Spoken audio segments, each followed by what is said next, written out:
Hello, LSAT students. I want to talk a little bit today about how to improve the reading comp section of the LSAT.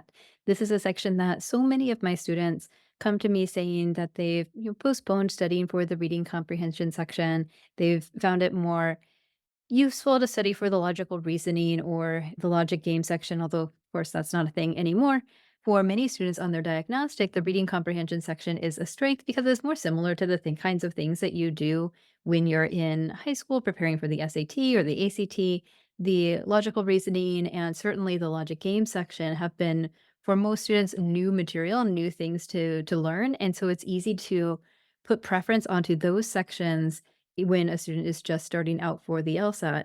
You know, caveat here, these days, if you are studying for the LSAT, you're beginning your studies, you're not planning on testing in June, then please do not be studying for the logic game section, right? That section is going to be removed in August and beyond.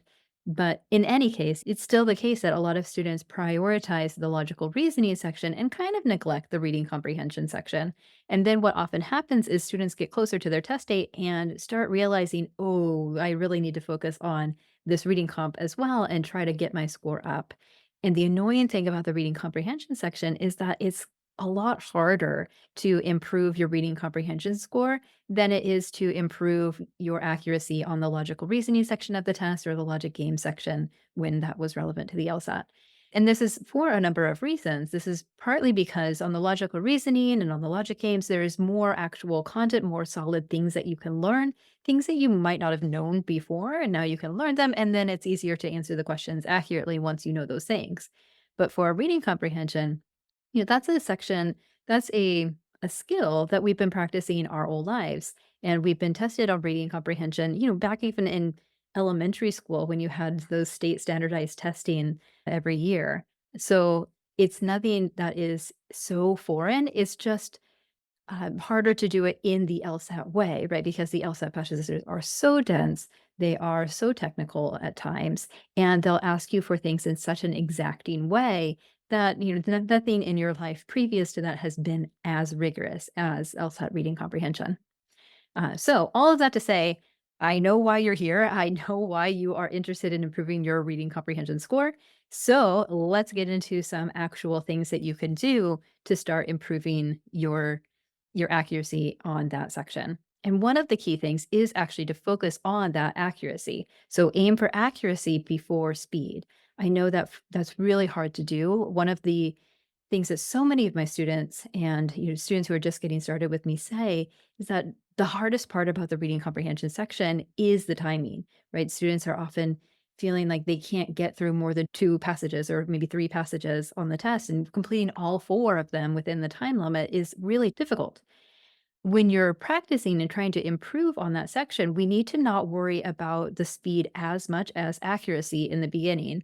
We don't want to just get faster at doing the wrong things. We want to learn how to do the right things and then learn how to do those right things faster, right? It doesn't benefit anybody if you're just getting questions wrong faster. We want to make sure that we're getting questions right and then working on that speed afterwards.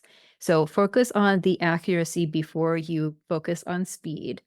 Slow down if that means doing questions untimed, doing passages untimed, then do that until you can build that accuracy on the questions. Another thing that is very important is to make sure that you're reading as actively as possible, right? You don't want to be just letting the words wash over you as you read your LSAT reading comp passages. These are passages that require our strong attention as we're reading, and we can't really just let our mind wander. So whatever that needs to look like for you, you want to test out different things to help you stay focused while you're reading, whether that is finding certain things to underline or to highlight while you're reading, or looking for particular things, looking for the things that are more susceptible to being asked about in LSAT questions. But find something that will help you stay focused and engaged while reading through the passages and use that to make sure that you're not just skipping over things or having to go back and reread things, all of that.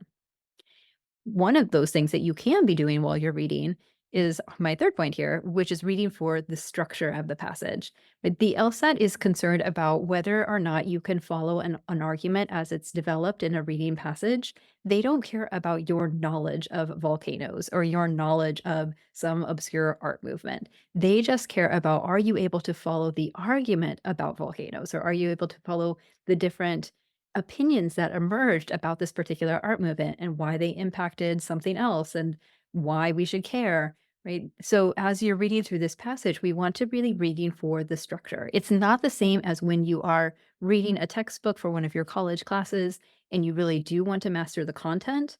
Here, the content doesn't really so much matter. It's more about being able to figure out whose opinions are whose as you're reading through the passage and how is the argument being crafted as the passage progresses. So pay attention to the viewpoints in the passage, pay attention to what your author's purpose seems to be, paragraph by paragraph.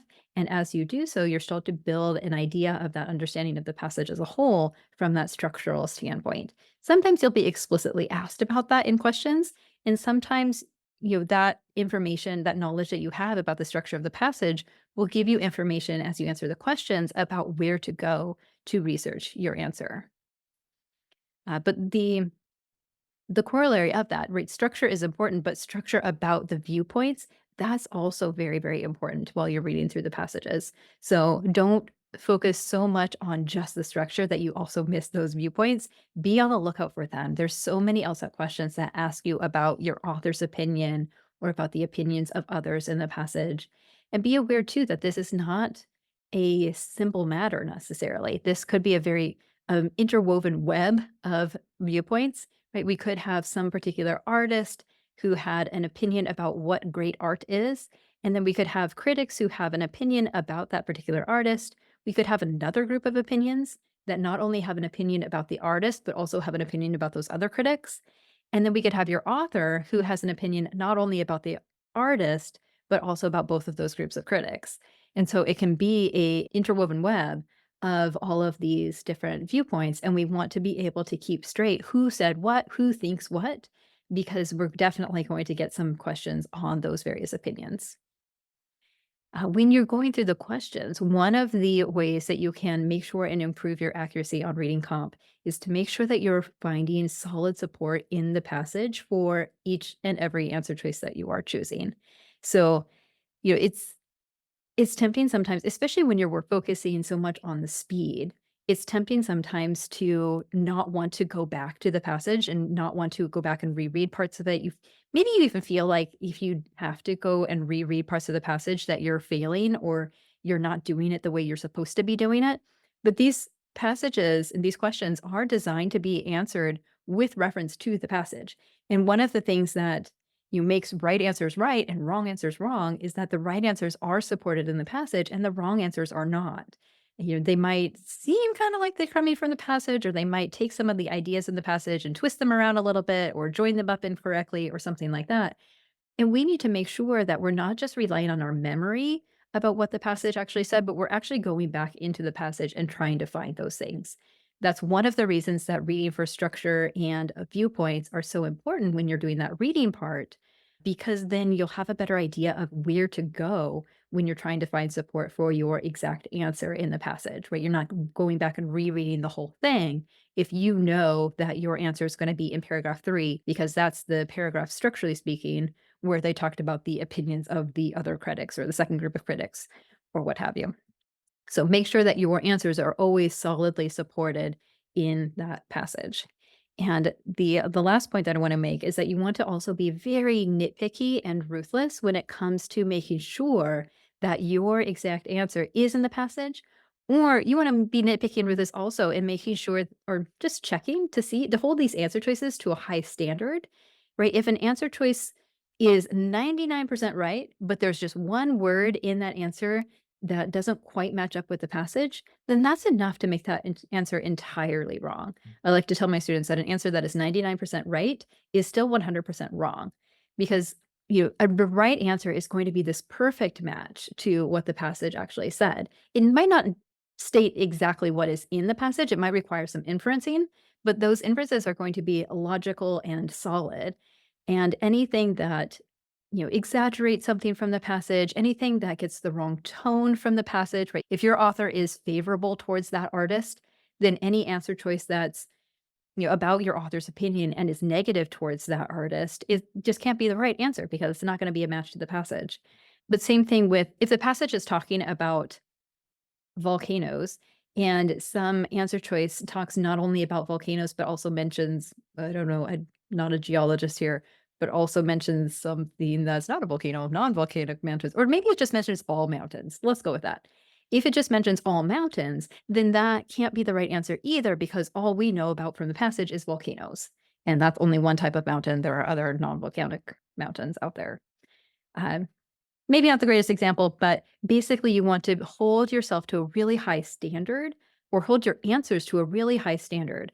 If there's anything wrong or anything that we can nitpick or be suspicious about in an answer, that's likely a wrong answer, unless you're really overanalyzing something. But for most students that I've worked with, the the way that they need to swing that pendulum is towards being more nitpicky and more ruthless with these answer choices rather than holding back on the overanalysis. So hold these answers to a very high standard as you're going through those passages, and that will definitely improve your accuracy. One last thought to help you improve your reading comp skills on the LSAT, and one thing that just in general will also improve your LSAT score. You want to also be sure that you're not just checking off the boxes of doing this LSAT prep, right? Don't just go through a passage, check your answers, moan about your accuracy, and then move on to the next one.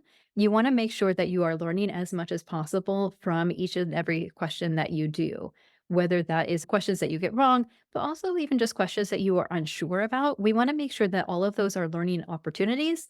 And especially in the reading comp, when there's not as much content and question types and those kinds of things that we can actually master and learn with the reading comp, it's all about that repetition of skills, and one of the ways that we get better at that repetition of skills is by reflecting on how a particular set of questions actually went. And so if we can diagnose for ourselves what it was that was holding us back in a particular passage, then it's so much easier to act on that in the future. So as you are going over and reviewing any past reading comp passages, what you should be looking for is anything that you didn't see before that you saw this time in the review that you want to be paying more attention to later. I remember for me when I was practicing for the LSAT, I was noticing that some of my reading comp question or wrong answers came from not paying enough attention to the opinions of other people in the passage. I was paying attention to the author's opinion, but I wasn't giving enough attention to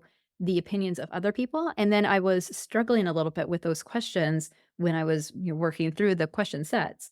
And noticing that about where some of my mistakes were coming from, or just where the hard questions were coming from, allowed me then to shift the way that I read in the future, because then I could be just more aware of what those other people's opinions are. And when I was reading with that in mind, then those questions became a whole lot easier because then I was more prepared for them.